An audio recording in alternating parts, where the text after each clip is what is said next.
Welcome to Exeter Cathedral Library and Archives. I'm with Emma Laws, the librarian of the cathedral, and we have some wonderful things to show and tell and the rich history of the library here. So Emma, tell us a little bit about the library. When did it start? Has it been around for a while? It has. It predates the cathedral. So we were given books from Bishop Leofrich. So he was the first bishop here. And he came here from Crediton and he gave us 66 books, which doesn't sound very many, but it's a lot. It's a lot. When was he around? He gave us those in 1072. Okay. Wow. And we know what he gave us because he left us a list. And many of them are not here now, actually. But he did amass a pretty big collection. And then the next person that came along, and that was before the building of the cathedral, as we know it today. So the first cathedral was actually the former monastery that was here, that he took over. This that we're looking at here dates from time of Grandison. So this is 14th century. And he also amassed a big library and commissioned manuscripts for use in the cathedral here. So what we're looking at here is his ordinal, which would have been used for services in the cathedral. Quite a practical thing, tells you where to stand, what to do, what to say. It has the service in for Christmas Eve. Wow, okay. Which we use here because we have a Christmas Eve service, Grandison. I've been to it. It's beautiful. Yes. Yeah. So, and he's the one that wrote it and sort of compiled the whole thing and what to do. Compiled the whole thing, yeah. And this is essentially where it's all at. And we know it's from Exeter because, in fact, so in the calendar at the front, we have a mention of St. Sattervole, which is St. Sidwell. And she is an important saint in Exeter. She was beheaded, and at the point where she was beheaded, a spring welled up. So she's mentioned here in the ordinal as one of the saints' days. If you look closely at these manuscripts, you find little fun things like these tiny faces that, I mean, they don't need to be there, do they, particularly? No. But they're just fun. And there's a little, what looks like a little dog or a little animal and a face, and they're just sort of all over, these sort of loops of decoration and little faces. They're just quite fun things. This is a Psalter, Book of Psalms, which would have been very common in a cathedral library at this time. This one is actually from Worcester. We know that because in May, under the 9th of May here, we've got a little inscription in red and blue that actually says it's from the church, dedicated to the Church of St. Helen. In this word here is a sort of word for Worcester, Vigorn or something. Yeah. So we know that this was given to us from the church in Worcester. It's got some really beautiful illuminations, so decorations. So that's the beginning, Psalm 1 for Beata Sphere. Really lovely illumination, lots of gold. Yes, we like to think it looks like a surfboard. Oh yeah, this is the surfboard. It looks like he's heading down the beach. Obviously not. The scribe has clearly reached the end, and it was common for the scribes to put little notes in. This could well be a little picture of him, but he's asking the reader to bless him, the scribe. He's saying, may the words of the reader bless the soul of the scribe. And you do find these in medieval manuscripts, these little inscriptions from the scribe. I mean, this would have been a huge undertaking. He must have got to the end and thought, phew. And some of them you get the scribe saying, oh, my hands are really aching now, and but this one is just saying, bless me. Yeah. Which is nice because every time you read it, you are blessing the soul of the scribe. So it's a continuing blessing. So moving forward in time, what is this in front of us here, Emma?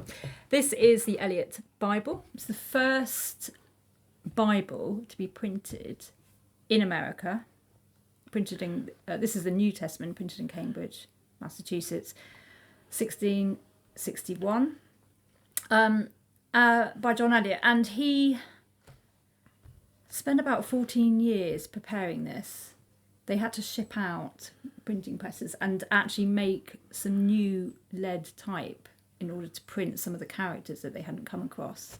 But he essentially had to produce a written form of the Algonquin language, and then translate the Bible into that new language that he'd sort of written down, and then presumably teach the Algonquin people. Yeah. Good missionary outlet there. So yes, quite an undertaking. And then this Bible was printed, and then there's a copy sent to every cathedral in England? Yes. And this may or may not be the copy that we got sent at that time. But, I can see it. Yeah. Likely was. I can't see that it wouldn't be, but who knows? Yeah. It's still a beautiful, and it's the original copy, the oldest printed Bible in North America. That's that's an amazing. And not in English, as you might perhaps expect it to be. Yeah. And then the first English one's not until 100 years later, is that correct? Yeah, over 100 years. Yeah. Wow. Yeah. So from the rich history in the library with the beautiful illuminated books and the library filled with just amazing work throughout its history, we also have the hidden gems of medieval paper use being used from the 14th century. From Bishop Grandison in the 1330s and the very rare survival of a draft letter that he personally wrote tucked into the bishop's register shows that his use was able to then carry on with the canons here at the cathedral in the late 14th century, and some of that paper still survives. Here's some examples that I'm going to talk about, but it also shows a few things with the materiality of the culture that was developing. It was a hybrid culture. Clerks that are using the paper for everyday business, like these records here, were also using parchment, and it was two different writing styles, two different inks, two different ways of writing, and two different cultures that clashed together to create a new way of medieval writing. So this is an account book of things that were bought for the cathedral, and what's useful in here is this shows that there's a quaterno of paper, so a quire of paper and also parchment, and so for 7 pence. So this shows that paper and parchment is being consumed. They're using it, they're buying it, and this is the end result of them using it. The process, if you think about the trade networks, this is coming from Italy, somehow making its way to England, probably to London or some ports. It wasn't coming to Exeter directly, so through the networks, making its way to the hands of the men in the cathedral archive. So let's talk a little bit about the material itself. This book is an expense book, and it's lost its cover, or in fact, this particular one never had a cover. You could tell by the darkness of the front page. But a lot of them came in booklets, pre-made booklets, with a leather or recycled parchment strap on top to help protect it. But the paper of the Middle Ages is much different than the paper that we think of today. In fact, it's rather anachronistic to think of paper in the same way. Paper of the 14th century, 15th century, 16th century, in fact, up to the 19th century, is largely made from rags, not wood pulp. This particular paper, as I said, came from Italy. 14th century, if not all paper consumed in medieval England was made in Italy. But it's also stronger because of a process called sizing. Sizing is, after you make the paper, you then melt a bunch of parchment, animal skins, and you make essentially a glue that'll be able to dip each page in that and coating it with the sizing agent that makes it much more durable. In fact, feeling it, I wish you could feel it, it feels a lot like parchment in a way, more so than modern day paper. It's thicker, it's made from rags rather than wood pulp, so the fibers themselves are stronger, and then that sizing agent makes it a much more durable thing than modern wood pulp paper. That's really ephemeral. This was a lot less ephemeral, especially with many of them having a leather or parchment, some sort of binding around it. And it is incredibly useful to understand the culture around using paper. I think particularly the records are underused for book history, because if you can link up the writing, the paper stocks in archives like this, it has dates on them, it has names on them. And if you're able to match this to books, literary books, you're able to find a lot more that maybe has been forgotten or not known. So by linking the two different writing cultures together, scribal as both scribal cultures of clerks and scribes themselves, you're able to get a much more richer story. Another important part of this is, if you look closer, and I already showed you one, but let's look at this page of this 14th century paper. by slipping in the light again, you will see another beautiful watermark of this leopard.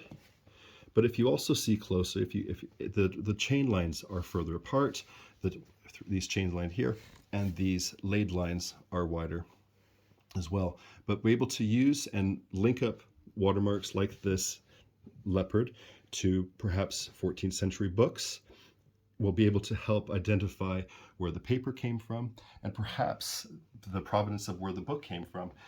If it's being able to be used from clerks using paper at a cathedral like here, it might be where that particular book is from as well. So it helps with a lot of maybe unrecognized aspects of literary books of the century, the very few, 33 in the 14th century, but allows us to understand a bit more by linking these two worlds of scribes and clerks together to understand a richer story.